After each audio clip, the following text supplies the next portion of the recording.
Magnus Prime has arrived with Nidus Prime. It's a semi-automatic secondary with a rather high fire rate for such a trigger. Unlike most secondaries though, Magnus Prime has a couple quirks available which make it more than meets the eye. So let's see what we can do with it. I'm the Kengineer, let's solve a practical problem.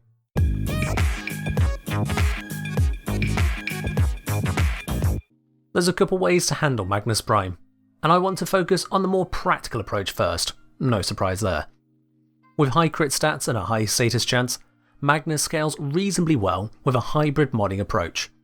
Its semi-automatic nature and significant base fire rate means that you want to be avoiding fire rate buffs in the main, unless you've got a really robust trigger finger. Due to a modest base damage, enemies beyond the star chart will typically require multiple shots, which can quickly burn through the magazine of just 8 shots. Except, that's where the first quirk comes into play.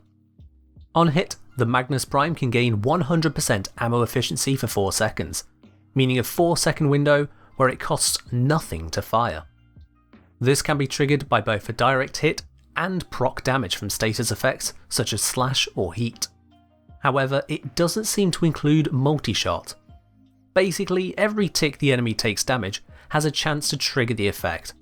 I tested with and without multi-shot, and despite having more than twice the number of bullets per bullet on the multi-shot test, there was functionally no difference in effect triggering from direct hits. Triggers from status procs, however, do go up, as the additional hits mean more chances to land a damaging proc like slash, creating more damage ticks. Where this gets really mad is this infinite ammo quirk can refresh itself mid-duration. If during your 4 seconds of free bullets it re-triggers, you can just keep on spamming shots. With enough enemies around, you can just keep landing shots and stacking status to keep the buff up for a very long time. Indefinitely if you get lucky, although your trigger finger might start to hate you at that point. In this manner, Magnus Prime becomes a semi-automatic, yet kinda quick firing bullet hose, capable of both crits and status. That's valuable.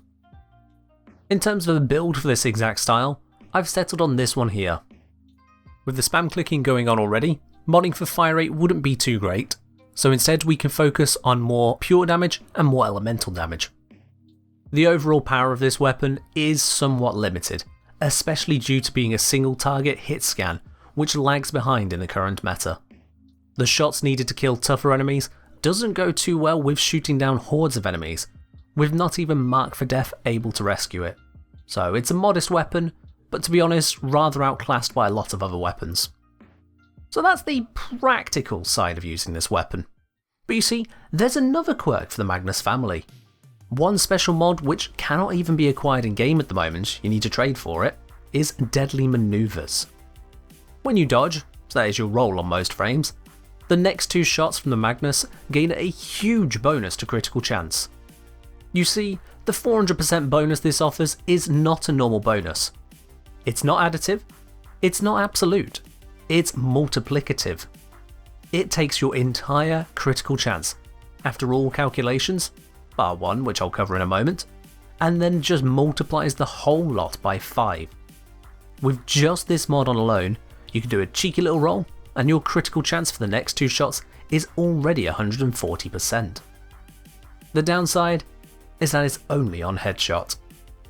For a weapon pretty much born to spam click, owing to the innate infinite ammo cheat and the semi-automatic nature, having to line up 2 headshots after every roll for the mod to do anything is a bit rough. This is compounded by the frequent impact procs, which like to make enemies throw their heads around for a bit. I'll tell you now, it's not really practical without some aimbot level of skill. But we've already done practical.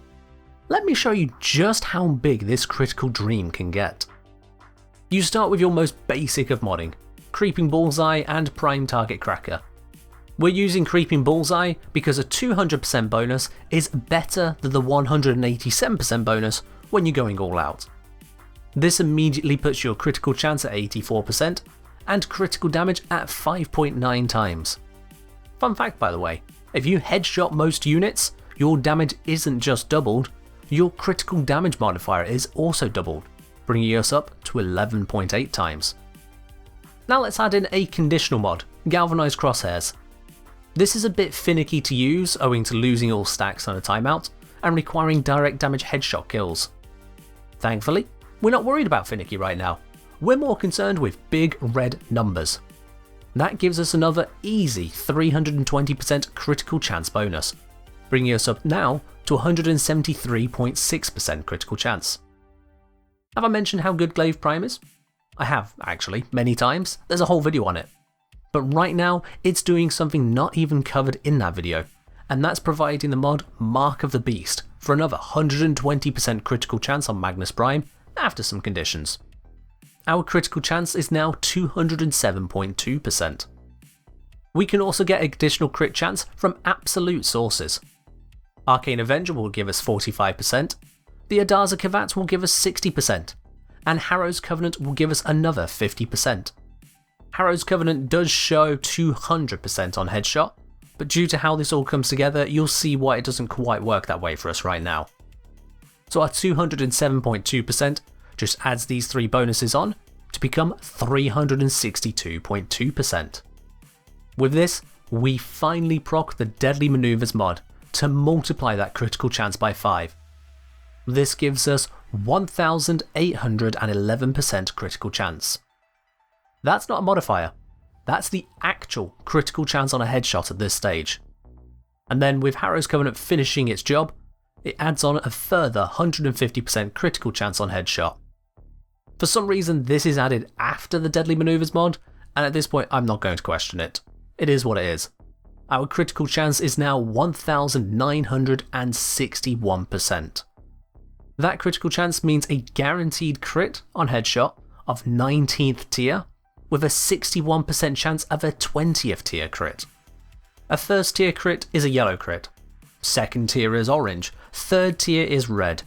We're hitting a crit 16 to 17 tiers above your ordinary red crit. With that 11.8 times multiplier for criticals on headshot, we're landing a staggering 217 times damage multiplier on crit compared to a non-crit headshot. And you can use secondary deadhead to buff up the headshot damage a further 30% compared to the other weapon arcanes, because why not? Now sadly, I feel compelled to remind you of the impracticality of this. We've got Harrow's Covenant active at the right time, which can't be permanently up without some serious effort. We've got the Adarza Kavat procced, which definitely can't be on constantly. We've got Arcane Avenger running, which means you've had to take some hits recently. We've got 2 critical chance mods running, one of which requires you to get multiple headshot kills, not status kills, without a gap of more than 15 seconds between each of them. And you need to land a headshot within the first 2 shots after rolling.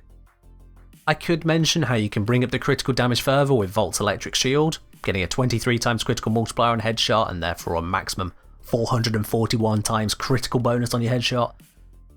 But then fighting a Volt who uses Electric Shield outside of Eidolon Hunts really is asking too much.